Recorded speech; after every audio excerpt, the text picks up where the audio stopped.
Professor MS. Swaminathan अब हमारे बीच नहीं हैं। देश ने एक ऐसे दूरदर्शी एवं महान व्यक्ति को खोया है जिन्होंने भारत के कृषि क्षेत्र में क्रांतिकारी परिवर्तन किए और जिनका भारत के लिए योगदान हमेशा स्वर्णिम अक्षरों में लिखा जाएगा। स्वामीनाथन भारत से प्रेम करते थे और चाहते थे कि हमारे किसान समृद्धि के साथ जीवन यापन करें। वह अकादमिक रूप से प्रतिभाशाली थे और किसी भी कैरियर का विकल्प चुन सकते थे, लेकिन 1943 के बंगाल के अकाल से वह इतने द्रवित हुए कि उन्होंने तय कर लिया कि अगर कोई एक चीज़ जिसे वह करना चाहेंगे तो वह है कृषि क्षेत्र का कायाकल्प।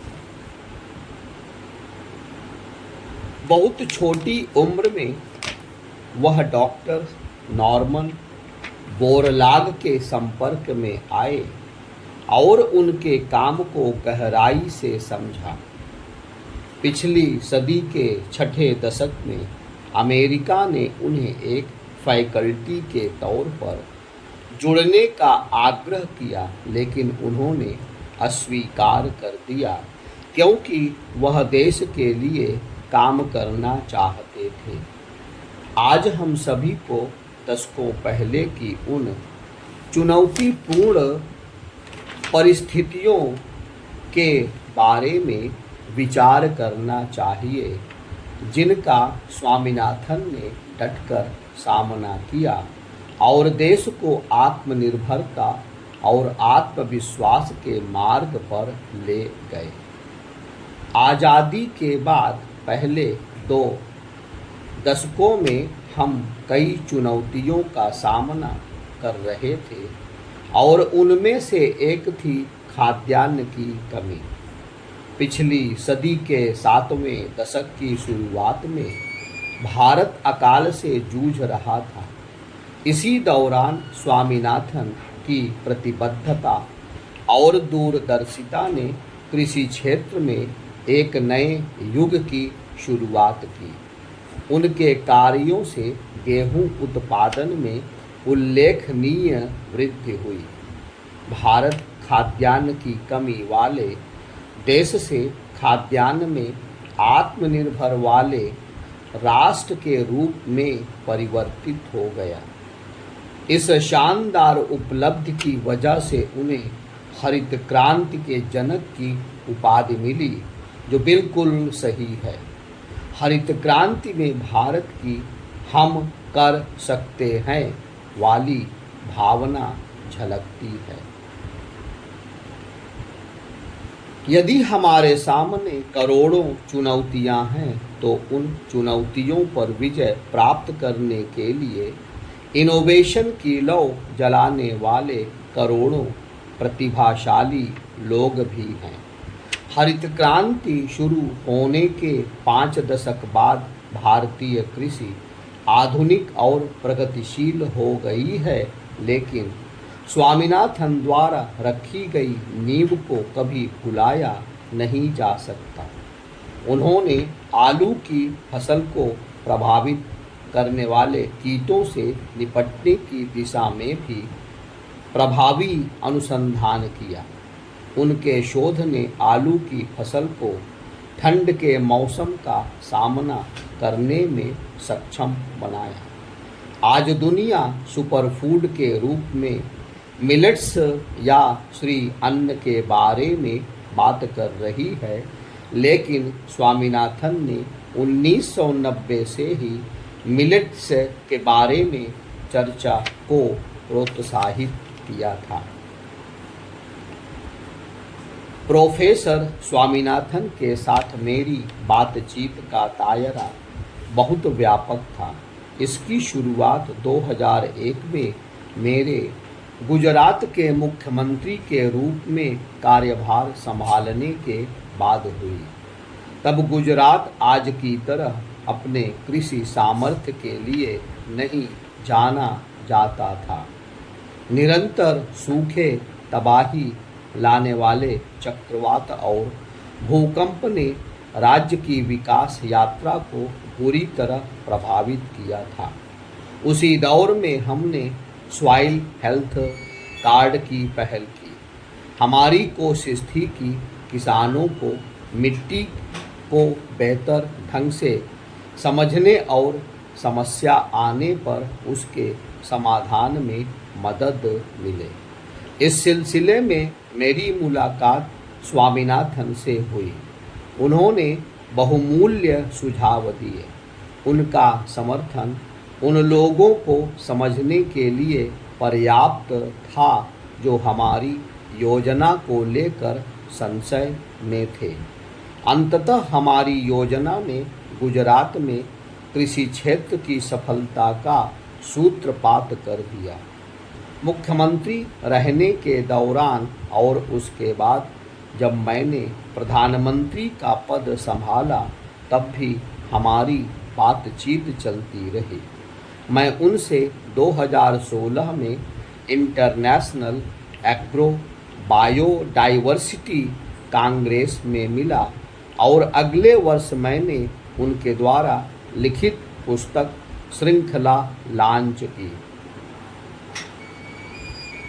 कुरल ग्रंथ के मुताबिक किसान वह धुरी है जिसके चारों तरफ पूरी दुनिया घूमती है।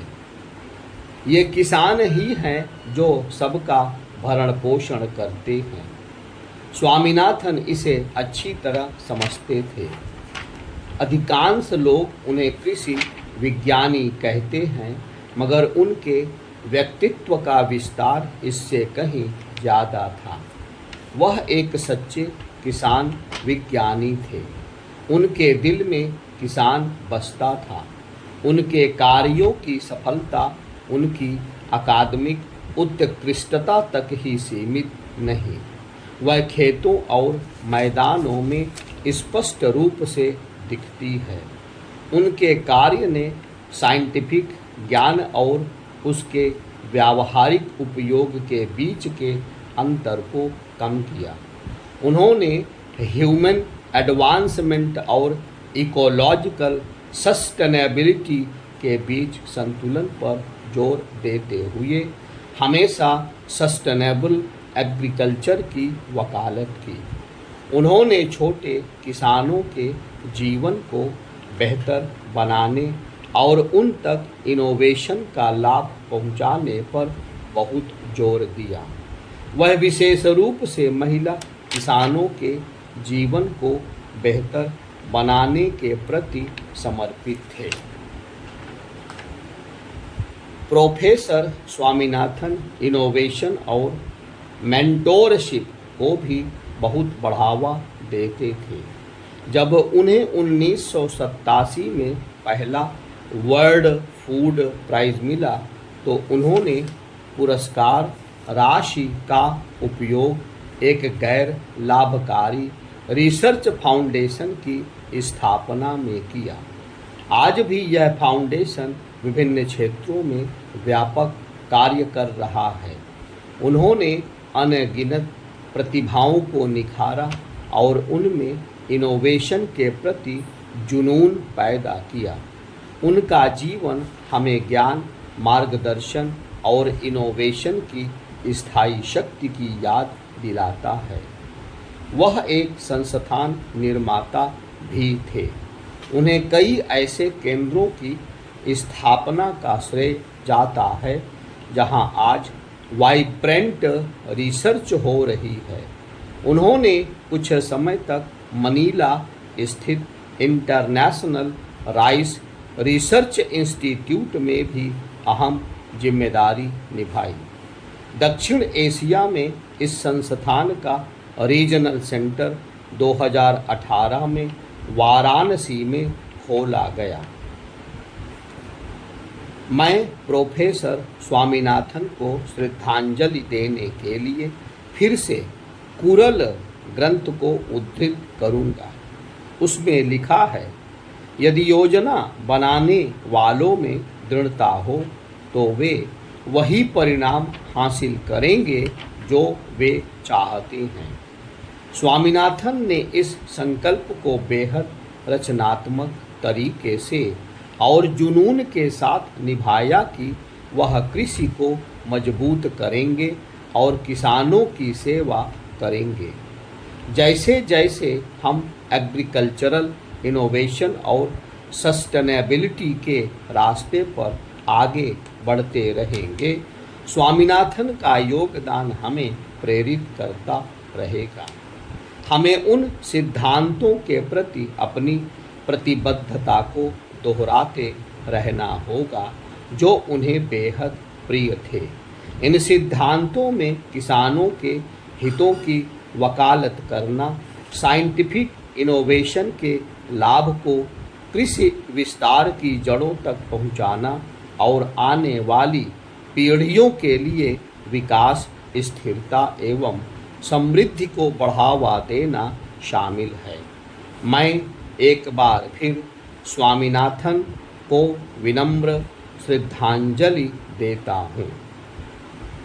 कुल 1043 शब्द